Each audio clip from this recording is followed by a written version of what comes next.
Gayatri college एवं गायत्री विद्या मंदिर उच्च माध्यमिक विद्यालय सांचौर के ऑनलाइन क्लास में आप सभी का स्वागत है। प्रिय विद्यार्थियों, नमस्कार। भारतीय राज्य व्यवस्था के अंतर्गत हम आज का टॉपिक है राज्य के नीति निर्देशक तत्व DPSP, directive principle of state policy. इसका अध्ययन हम आज करने जा रहे हैं। देखिए, हम हमारे संविधान के अंतर्गत भाग 4 के अनुच्छेद 36 से 51 हमारे नीति निर्देशक तत्व, राज्य के नीति निर्देशक तत्वों का उल्लेख किया गया है। उनको आज हम समझने का प्रयास करें। देखिए, हम सभी को पता है कि जब हमारे संविधान का निर्माण किया जा रहा है और जिस समय हमें स्वतंत्रता प्राप्ति हुई, एक लंबे अंतराल के बाद हम स्वतंत्रता की सांस ले रहे थे। हमें अनुभव हो रहा था कि हम एक स्वतंत्र राज्य के नागरिक हैं। स्वतंत्रता क्या होती है, इसका आभास हमें पहले नहीं था। हमारे संविधान निर्माताओं को ये मंशा थी कि जो ही मेरा देश स्वतंत्र होगा और उसके बाद में जो संविधान लागू होगा, मैं मेरे राज्य के नागरिकों के लिए एक लोक कल्याणकारी स्वरूप अपने जीवन का सामाजिक, आर्थिक, राजनीतिक सभी नैतिक लक्ष्यों के लिए कुछ ऐसे आदर्श स्थापित करेंगे कि राज्य उनसे ही प्रेरित करके अपना एक लोक कल्याण का सपना पूरा करेंगे। इसलिए आपने देखा होगा कि हमारे संविधान के शुरुआत में भाग 3 में हमारे लिए मौलिक अधिकारों को स्थापित किया, तो भाग 4 में हमारे लिए हमारे जीवन के विकास में, हमारे जीवन के विभिन्न आयामों का विकास करने के लिए, सर्वांगीण विकास करने के लिए राज्य के लिए कर्तव्य दिए कि आप क्या करोगे लोक कल्याण में, किन किन आदर्शों को सामने रखकर काम करोगे। ये राज्य की नीति निर्देशक तत्व कहलाते हैं। इसमें स्थापित आप सभी को पता है कि राज्य की नीति निर्देशक तत्व आयरलैंड के संविधान से प्रेरित, वहां से मिले। देखिए, कोई भी जीवन में आप कोई भी काम करिए, किसी भी क्षेत्र में जाइए, आप हर काम का एक लक्ष्य निर्धारित होता है, हर काम का एक साध्य होता है कि मुझे क्या प्राप्त करना है, मुझे किन लक्ष्यों की प्राप्ति करना है। उसी प्रकार से राज्य की क्या लक्ष्य है, राज्य किस प्रकार से अपने नागरिकों के जीवन के उच्चतम शिखर तक विकास में सहायक सिद्ध हो सकता है, इसके लिए वो क्या क्या करेगा, उन आदर्शों का हमारे संविधान के अनुच्छेद 36 से 51 तक उल्लेख किया गया है। ठीक है, राज्य के उन आदर्श हैं, राज्य के वो टारगेट हैं कि आपको अपने राज्य के नागरिकों के लिए किन कार्यों के लिए, चाहे आर्थिक क्षेत्र से हो, सामाजिक क्षेत्र से हो, चाहे मतलब राजनीतिक क्षेत्र से हो, किसी भी पक्ष से हो, आप क्या क्या करें। आपके द्वारा जब भी नीति निर्माण में, जब भी योजना के निर्माण में या कोई भी प्लानिंग आपके द्वारा होगी अपने राज्य में, 1 ईयर हो, 2 ईयर हो, 5 ईयर हो, जिस प्रकार से, या लॉन्ग विजन कोई अपना डॉक्यूमेंट हो, आप क्या करोगे, आप किन लक्ष्यों के दायरे में रहकर अपना काम करोगे, ये काम होता है नीति निर्देशक तत्व। इनसे कोई परे नहीं जाता। अब थोड़ा सा समझना हमारे लिए जरूरी है कि क्या जिस प्रकार से मौलिक अधिकार हमको मिले, उन मौलिक अधिकारों को कोई भी उल्लंघन नहीं कर सकता, उनसे वंचित कोई नहीं कर सकता। हमारे संविधान इसकी गारंटी देता है कि भारत के नागरिकों के जो मौलिक अधिकार है उनसे कोई छीन नहीं सकता। राज्य भी किसी प्रकार से उनको कम नहीं कर सकता, छीन नहीं सकता, क्योंकि उसके पास संवैधानिक रक्षा की एक ताकत है। राज्य नागरिकों के पास ताकत है कि वो सुप्रीम कोर्ट, हाईकोर्ट जाके अपने अधिकार को प्राप्त कर सकता है। तो क्या राज्य की जो नीति निर्देशक तत्व है उसके लिए भी क्या ऐसे है? ध्यान रखना, ऐसा नहीं है, क्योंकि हमारे सुप्रीम कोर्ट ने अपने 2 फैसले लिए ये लिए थे। उन्होंने बताया कि जिस प्रकार से हमारे मौलिक अधिकार हैं वो व्यक्ति के जीवन के लिए बहुत ही आवश्यक है। लेकिन राज्य के जो नीति निर्देशक तत्व हैं ये प्रत्यक्ष और प्रत्यक्ष रूप से व्यक्तियों के लिए तो है, तो इसलिए मानते हैं कि हमारे मूल अधिकार न्याय योग्य वाद योग्य है। नीति निर्देशक तत्व वाद योग्य नहीं है कि कभी भी मौलिक अधिकार और नीति निर्देशक तत्वों में क्लेश हो जाए तो प्रमुखता किसको प्रदान की जाएगी? मौलिक अधिकार, क्योंकि वो हमारे लिए अति आवश्यक है। लेकिन यहां पर भी ये सिद्ध किया है, एक फैसला था 1970 में आया था, चंद्र भवन बोर्डिंग एंड लॉजिंग बेंगलोर बनाम मैसूर राज्य। 1970 में हमारे सुप्रीम कोर्ट ने कहा था कि हमारे मौलिक अधिकार और नीति निर्देशक तत्व एक दूसरे के पूरक है, एक दूसरे के पूरक है। लेकिन 1980 में मिनरल मिल्स मामले में सुप्रीम कोर्ट ने स्पष्ट किया था कि मौलिक अधिकार वाद योग्य है, उनको किसी भी रूप से अगर हनन होता है उसको लागू किया जाएगा। उसको हर कोई मतलब जो जिस प्रकार से व्यक्ति है, समुदाय है, संघ है, व्यक्तियों के मौलिक अधिकारों को कोई हनन नहीं कर सकता। लेकिन राज्य की जो नीति निर्देशक तत्व हैं वो संविधान के द्वारा वाद योग्य नहीं है, इसलिए उन दोनों में एक प्रकार का सामंजस्य बैठाकर राज्य में चलना चाहिए। लेकिन प्रमुखता तो मौलिक अधिकारों की रहेगी, तो कह सकते हैं कि ज्यादा वजन मौलिक अधिकारों को, लेकिन अब प्रकृति से हमारे लिए नीति निर्देशक तत्व भी अति महत्वपूर्ण है। ये बात को स्पष्ट रूप से समझना। क्यों? क्योंकि जिस प्रकार से स्वतंत्रता की प्राप्ति के समय जो हमें चुनौतियां मिली, जो विरासत में चुनौतियां मिली, उन चुनौतियों का समाधान करने के लिए हमारे पास जो एक उसका प्रारूप था, जो स्वतंत्र था, वो ये था लोक कल्याणकारी राज्य। क्योंकि भारत तत्कालीन समय में विभिन्न समस्याओं से घिरा हुआ था, सामाजिक, आर्थिक, राजनीतिक हर एक क्षेत्र से हम बिल्कुल असहाय थे, हमारी अर्थव्यवस्था बिल्कुल कमजोर थी। उस समय हमारे देश में किसी प्रकार का औद्योगिकरण नहीं था, किसी प्रकार का उत्पादन नहीं था, जो भी जरूरत थी हम बाहर से मंगवाते थे। राजनीतिक दृष्टि से हमारा नया नया लोकतंत्र था, नया संविधान लागू हुआ था और उसको एक किस प्रकार से विकसित करना अभी तक हमारी समझ से परे था। नया लोकतंत्र, नया संविधान, और रही बात जिस प्रकार से भारत और पाकिस्तान के विभाजन हुआ, सांप्रदायिक दंगे थे, और हमारे देश में जो अशिक्षा, गरीबी, बेरोजगारी, स्वास्थ्य क्षेत्र में जिस प्रकार से बीमारियां इस प्रकार से झगड़े हुए थे, और न लोगों को पता था कि हम क्या हैं, हम स्वतंत्र हैं, हमारे अधिकार क्या है, किसी भी प्रकार की कोई जानकारी नहीं थी। ऐसे दौर में कैसे क्या हो, बेहद महत्वपूर्ण नीति निर्देशक ये एक प्रकार से स्पष्ट करता है कि राज्य, क्योंकि हमने जो मॉडल अपनाया था वो समाजवादी राज्य का मॉडल, समाजवादी राज्य को स्वीकार किया, और समाजवादी राज्य के अंदर हम एक लोक कल्याणकारी राज्य की स्थापना करना चाहते हैं। क्यों? क्योंकि समाज में किसी भी वर्ग से कोई भी व्यक्ति अपने विकास से वंचित नहीं रह जाए, अपना विकास कर सके। इसलिए अंतिम पंक्ति में बैठे हुए व्यक्ति, नागरिक का भी कल्याण हो, हर व्यक्ति का कोई पीछे नहीं छूटे, अधिकतम लोगों का नहीं, संपूर्ण लोगों का विकास पर बल देता है हमारा ये लोक कल्याणकारी राज्य। तो लोक कल्याणकारी राज्य के लक्ष्य की साध्य की प्राप्ति करने के लिए हमारे संविधान के अंतर्गत अनुच्छेद 36 से 51 तक राज्य के नीति निर्देशक तत्वों का उल्लेख किया गया है। राज्य के सामने ये आदर्श है, राज्य के सामने ये लक्ष्य रखे गए हैं कि जब भी आप अपने राज्य में विभिन्न योजनाओं का निर्माण करेंगे तो आप समाज के सभी वर्गों का ध्यान रखते हुए आप क्या क्या करोगे, हर एक क्षेत्र में समझाने के स्पष्ट है। देखिए आर्टिकल वाइज है, लेकिन हमारी परीक्षा की दृष्टि से आप समझेंगे तो उसमें हमने अलग अलग तरीके से आर्थिक सुरक्षा संबंधी कुछ निर्देशक तत्वों का विभाजन किया है, कुछ सामाजिक गुण संबंधी निर्देशक तत्वों का विभाजन किया है, कुछ न्याय, शिक्षा और प्रजातंत्र संबंधी निर्देशक तत्वों का विभाजन किया है, और कुछ प्राचीन स्मारकों की रक्षा संबंधी निर्देशक तत्वों का और अंतर्राष्ट्रीय शांति और सुरक्षा संबंधी निर्देशक तत्वों का हमने अलग अलग विभाजन किया, ताकि इसमें सभी क्षेत्रों से जुड़े हुए आपस में संपूर्ण एक क्या महत्व रखते हैं और इन क्षेत्रों में क्या लक्ष्य की प्राप्ति करना हम चाहते हैं, इनका पूरा विभाजन किया हुआ है। तो इनको एक एक करके आज हम समझेंगे और स्पष्ट करेंगे कि हमारे इस नीति निर्देशक तत्वों में किस बात को स्पष्ट किया गया है।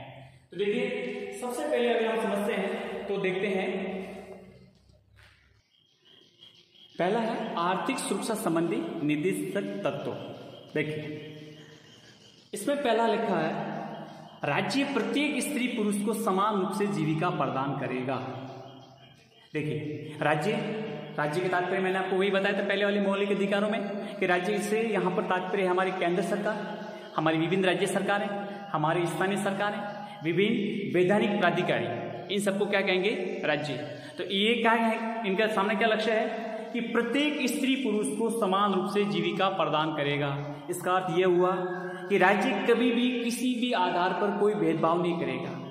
निर्धारित समय, निर्धारित कार्य क्षेत्र के जो अवधि है उसमें स्त्री और पुरुष में किसी प्रकार का भेदभाव नहीं किया जाएगा। दोनों को समान दृष्टि से देखा जाएगा, उसमें किसी प्रकार का भेदभाव वर्जित होगा।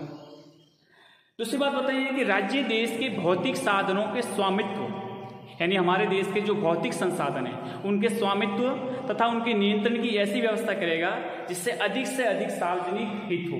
अर्थात हमारे देश के जो भौतिक संसाधन हैं उनका स्वामित्व और नियंत्रण की ऐसी व्यवस्था की जाएगी जिससे हमारे देश के से अधिक लोगों का हित हो, उनके कल्याण हो।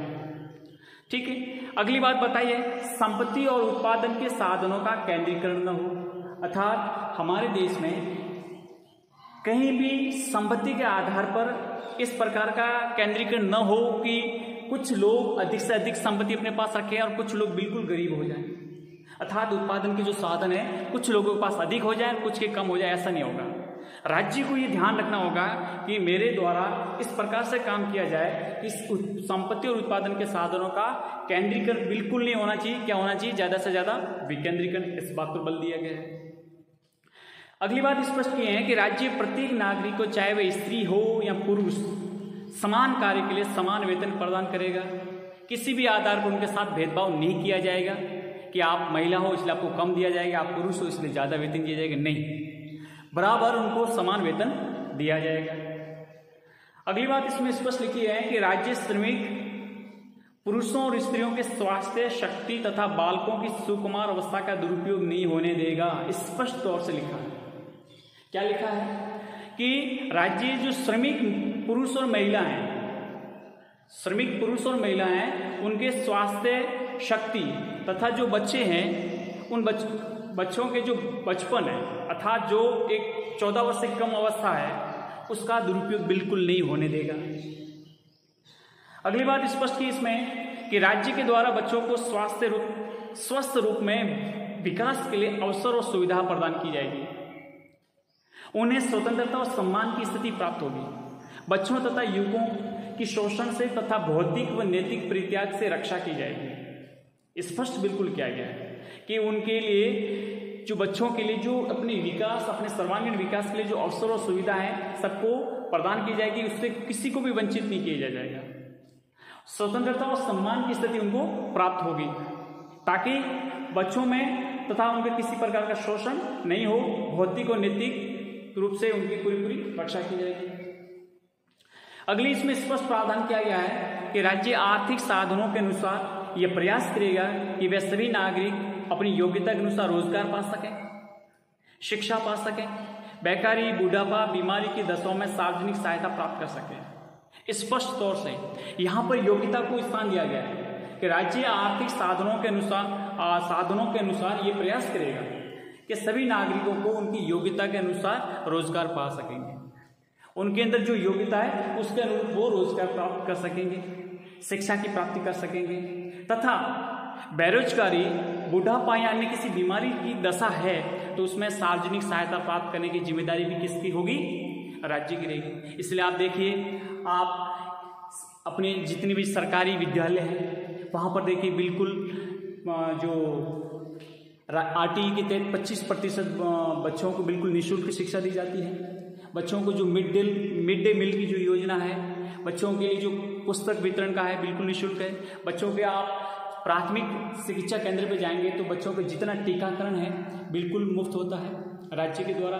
तथा आप देखेंगे कि जो भी महिला हैं, गर्भस्थ महिला हैं, उनके लिए बिल्कुल टीकाकरण सरकार की तरफ से प्रदान किया जाता है। परिवार नियोजन संबंधी कार्य सरकार द्वारा किए जाते हैं। और जो जो आप ऊपरी शिक्षा की, आप उच्च शिक्षा की तरफ बढ़ेंगे तो विभिन्न प्रकार की स्कॉलरशिप है विभिन्न प्रकार के जो पुरस्कार हैं। तो कहीं ना कहीं इसका मूल मंत्र ये होता है कि हम राज्य के नागरिकों का सर्वांगीण विकास करें और एक लोक कल्याणकारी राज्य के स्वरूप को प्राप्त करें। यही नहीं, जब बुढ़ापा या कोई अकस्मात कोई बीमारी हो जाए तो उस समय भी राज्य विभिन्न योजनाओं के तहत सुविधा प्रदान करता है, सहायता प्रदान करता है। और केंद्र सरकार, राज्य सरकार द्वारा विभिन्न योजनाएं होती हैं, उनके तहत उनका इलाज मुफ्त होता है, विभिन्न प्रकार की पारिवारिक सहायता दी जाती है। और यही नहीं, युवाओं को बेरोजगारी भत्ता है और भी किसी भी प्रकार की सहायता राज्य के द्वारा प्रदान की जाती है, जो आमतौर पर हम कई बार पढ़ते हैं, सुनते हैं इसके बारे में स्पष्ट तौर से। अगला प्रावधान ये है कि राज्य ऐसा प्रयत्न करेगा कि वह व्यक्तियों को अपनी अनुकूल अवस्थाओं में कार्य करना पड़े तथा स्त्रियों को प्रसूत अवस्था में कार्य न करना पड़े। मतलब व्यक्तियों को अपना गरिमापूर्ण जीवन जीने के लिए जो कार्य की अवस्था है वो भी गरिमापूर्ण होनी चाहिए। मनुष्य की जो मानवाधिकार है उनका उल्लंघन नहीं होना चाहिए। हमारे लिए मनुष्य अमूल्य है, मनुष्य कोई मशीन नहीं है। मनुष्य हमारे लिए एक बेहद गरिमापूर्ण जीवन जीने वाला एक मतलब इंसान है, उसको ऐसी मूलभूत आवश्यकता मिले।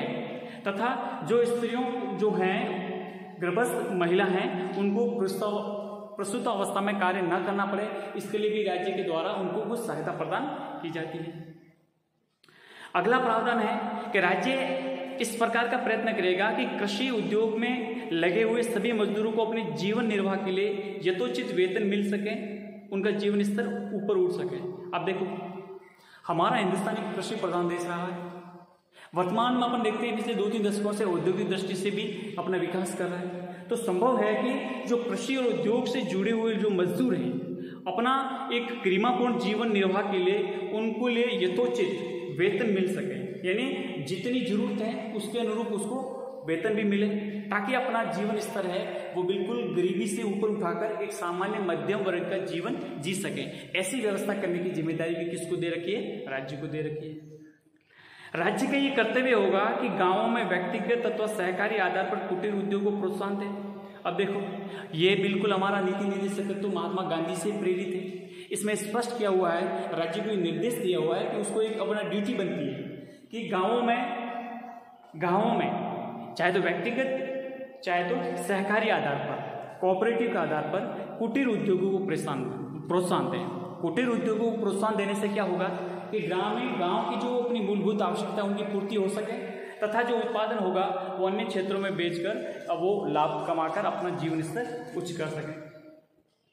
अगला उन्होंने बताया कि जो कृषि का जो संचालन है वो पारंपरिक कृषि न होकर वैज्ञानिक आधार पर की जाए, जिससे उत्पादन बढ़ेगा तो आय बढ़ेगी तो जीवन स्तर बढ़ेगा, जीवन स्तर बढ़ा तो एक राज्य का जो लोक कल्याणकारी सपना है वो पूर्ण हो सकेगा। इसलिए उन्होंने वैज्ञानिक आधार पर कृषि के संचालन की बात को स्पष्ट किया है। अगली बात इसमें समावेश की है, राज्य पशुपालन की अच्छी प्रणालियों का प्रचलन करेगा। गाय, बछड़ों, दुधारू, वाहक पशुओं की नस्ल सुधारने तथा उनके वध को रोकने का भी प्रयत्न करेगा। ये इसमें स्पष्ट किया गया है। राज्य ये प्रयत्न करेगा कि कानूनी व्यवस्था का संचालन समान अवसर तथा न्याय की प्राप्ति में सहायक हो, उचित व्यवस्थापन योजना या अन्य किसी प्रकार के समाज में के कमजोर वर्गों के लिए निःशुल्क कानूनी सहायता की भी व्यवस्था करेगा। जो समाज के कमजोर तबके के वर्ग हैं या वंचित वर्ग हैं, जो मुख्य धारा से वंचित है, ऐसे वर्गों के लिए कानूनी सहायता राज्य के द्वारा निःशुल्क दी जाएगी। इसकी व्यवस्था भी सुनियोजित तरीके से करेगा। ये राज्य की ड्यूटी है, राज्य का कर्तव्य है। अगला इसमें प्रावधान है, राज्य उचित व्यवस्थापन या अन्य प्रकार से औद्योगिक संस्थाओं के प्रबंध में कर्मचारियों को भागीदारी बनाने के लिए कदम उठाएगा। इसमें बिल्कुल बताया गया है कि राज्य ये इस प्रकार का प्रावधान करेगा कि किसी भी प्रकार के जो औद्योगिक संस्थान हैं उसमें जो व्यवस्थापन यानी मैनेजमेंट तथा अन्य प्रकार के जो एक प्रकार से जो डिसीजन मेकिंग प्रोसेस है या फिर जो इस प्रकार से संबंधित जो मतलब मैनेजमेंट से जुड़ी जो इकाइयां हैं उसमें भी कर्मचारियों को भागीदारी निभाएं। इससे क्या होगा कि कर्मचारी के मन में ये भाव होगा कि मैं ये मजदूर नहीं हूँ, मैं इस औद्योगिक संस्थान में इस कंपनी का एक हिस्सा हूँ। तो वो क्या पूरी अपनी सभी शक्तियों से उत्पादन करेगा। तो उद्योग का विकास होगा लेकिन उसका स्वयं का भी एक जीवन स्तर में बदलाव आएगा। इसलिए उन्होंने इस प्रकार की बात को स्पष्ट किया है कि कर्मचारियों को भी भागीदार बनाया जाए। राज्य न केवल व्यक्तियों की आय और उनके सामाजिक स्तर, सुविधाओं और अवसरों संबंधी भेदभाव को कम से कम करने का प्रयास करेगा। कहने का तात्पर्य, राज्य कहीं ऐसा बिल्कुल नहीं होने देगा कि समाज में कुछ लोग ज़्यादा से ज़्यादा धनाढ़ हो जाएं और बिल्कुल कुछ लोग बिल्कुल निचले तबके के चले जाएं। ऐसा नहीं होगा। राज्य पूरी देखरेख करेगा कि एक राज्य के अंतर्गत किसी प्रकार का आय और उनके सामाजिक जो स्तर है, उनकी सुविधाओं और अवसरों में किसी प्रकार का भेदभाव ज़्यादा नहीं बढ़े, बिल्कुल कम से कम हो, ये उसकी एक जिम्मेदारी रहेगी, जवाबदारी रहेगी। अगला जो हमारा है नीति निर्देशक तत्व, वो है सामाजिक हित से संबंधित। देखिए, सामाजिक हित में ये शामिल किया गया है, पहला प्रावधान इसमें किया गया है कि राज्य लोगों के जीवन स्तर को सुधारने और स्वास्थ्य के लिए प्रयत्न करेगा, हानिकारक व मादक द्रव्य पर प्रतिबंध लगाएगा, ये स्पष्ट प्रावधान है। दूसरा इसमें यह किया गया है, राज्य जनता के दुर्बलतर अंगों, विशेषकर अनुसूचित जाति, अनुसूचित जनजाति के शिक्षा तथा अर्थ संबंधी हितों की विशेष सावधानी से उनकी उन्नति का प्रयास करेगा। अर्थात समाज के जो कमजोर तबके हैं, अनुसूचित जाति व जनजाति की शिक्षा व और अर्थ यानी धन से, उनके रोजगार से संबंधित जो हित है, उनकी विशेष सावधानी को ध्यान में रखते हुए उन्नति का प्रयास करेगा। ये सामाजिक हित से जुड़े हुए हैं। अगला उसमें है न्याय, शिक्षा और प्रजातंत्र संबंधी जो निर्देशक तत्व हैं, उसमें है पहला, राज्य समान नागरिक संहिता प्राप्त करने का प्रयास करेगा। एक सबसे महत्वपूर्ण, और आज वर्तमान सरकार में सबसे ज्यादा किसी मुद्दे पर कोई बातचीत है तो वो भी यही है, समान नागरिक संहिता। देखो ये बात इस पर समझिए, इसमें उल्लेख किया गया है कि भारत में क्रिमिनल यानी आपराधिक क्षेत्र में, चाहे वो हिंदू हो, मुसलमान हो, सिख हो, ईसाई हो, कोई भी, सभी धर्मावलंबियों के लिए आपराधिक क्षेत्र में समान कानून संहिता बनी हुई है। लेकिन जो सिविल मामले हैं, जिसको दीवानी मामले कहते हैं, इस मामले में हिंदुओं के अलावा शेष जो मुसलमान हैं, ईसाई है, इनकी समान नागरिक संहिता नहीं बनी हुई है। तो इसके लिए सरकार का मूल मंतव्य, मतलब नीति निर्देशक तत्व में स्पष्ट किया हुआ है कि यहाँ पे हिंदू मुसलमान का नहीं है। वो तो स्पष्ट कहते हैं कि भारत के नागरिकों का, चाहे वो सिविल हो, चाहे क्रिमिनल हो, दीवानी हो या आपराधिक हो, सभी में समान नागरिक संहिता पर बल दिया जाना चाहिए। तो आपराधिक में तो जरूर हो गई, लेकिन अभी तक सिविल में समान नागरिक संहिता नहीं बन पाई है। तो इस पर में भी ये प्रावधान किया गया है कि राज्य ये प्रयास करेगा कि राज्य के अंतर्गत सभी मामलों में क्रिमिनल के साथ साथ सिविल में भी समान नागरिक संहिता लागू की जाए। अगला है इसमें राज्य की लोक सेवाओं में न्यायपालिका को कार्यपालिका से पृथक करने के लिए राज्य कदम उठाएगा। देखो, कभी भी आपसे पूछा जाए तो आप स्पष्ट कह सकते हैं कि न्यायपालिका को कार्यपालिका से पृथक स्पष्ट किया गया है, यानी कह सकते हैं कि न्यायपालिका और कार्यपालिका का पृथक विभाजन किया गया है। ठीक है, 14 वर्ष तक बालकों के लिए निःशुल्क और अनिवार्य शिक्षा प्रदान करने की व्यवस्था की गई है। राज्य ग्राम पंचायतों का गठन करेगा, यह स्पष्ट तौर से हमारे संविधान के नीति निर्देशक तत्वों में उल्लेख किया गया था और इस लक्ष्य की प्राप्ति भी हमने कर ली है। सरकार ने 73वें 74वें संविधान संशोधन द्वारा इस पंचायती राज संस्थान को और नगरीय स्वशासन को संवैधानिक दर्जा देकर विधिवत रूप से लागू कर चुके हैं और हमारे लोकतंत्र का तीसरा स्तर जाना जाता है। अगला है हमारे प्राचीन स्मारकों की रक्षा संबंधी निर्देशक तत्व। राज्य को ये बिल्कुल ही हमारे नागरिकों की ड्यूटी बनती है कि राज्य प्रत्येक स्मारक, कलात्मक, ऐतिहासिक रुचि के स्थानों को, जिसे संसद ने राष्ट्रीय महत्व घोषित कर दिए गए हो, रक्षा करने का प्रयत्न करेगा। जितनी भी हमारे हेरिटेज है या कलात्मक ऐतिहासिक रुचि के स्थान है जिसको भारत की संसद ने राष्ट्रीय महत्व घोषित कर रखा है, उसको रक्षा करने की जिम्मेदारी किसकी होगी? राज्य की होगी। तथा देश के पर्यावरण की रक्षा, वन्य जीवों की सुरक्षा की जिम्मेदारी भी किसकी है? राज्य की रहेगी। और अंत में उन्होंने बताया है अंतर्राष्ट्रीय शांति और सुरक्षा संबंधी निर्देशक तत्व। राज्य अंतर्राष्ट्रीय शांति और सुरक्षा में वृद्धि, राज्यों के बीच न्याय और सम्मानपूर्ण संबंध स्थापित रखना, राष्ट्रों के आपसी व्यवहार में अंतर्राष्ट्रीय कानून और संधियों के प्रति आदर भाव बढ़ाना, अंतर्राष्ट्रीय झगड़ों को मध्यस्थता द्वारा सुलझाने को प्रोत्साहित करना। ये स्पष्ट तौर से हमारा आर्टिकल 51 में लिखा हुआ है कि किसी भी अंतर्राष्ट्रीय मुद्दे का या अंतर्राष्ट्रीय समस्या का समाधान भारत शांतिपूर्वक और मध्यस्थता के द्वारा सुलझाने का प्रयास करेगा। भारत किसी भी देश के साथ आक्रामकता नहीं बरतेगा। भारत किसी भी देश पर सबसे पहले आक्रमण भी नहीं करेगा। इस प्रकार से हमारे संविधान के भाग 4 में अनुच्छेद 36 से 51 तक हमने आर्थिक सुरक्षा संबंधी, सामाजिक हित संबंधी, न्याय, शिक्षा, प्रजातंत्र, प्राचीन स्मारकों की रक्षा संबंधी, अंतर्राष्ट्रीय शांति और सुरक्षा संबंधी सभी प्रकार के नीति निर्देशित तत्वों का स्पष्ट अपने उल्लेख किया, समझा और इस बात को स्पष्ट किया कि इनका मूल मंतव्य क्या है, लक्ष्य क्या है और इन किन लक्ष्यों की प्राप्ति करना चाहते हैं।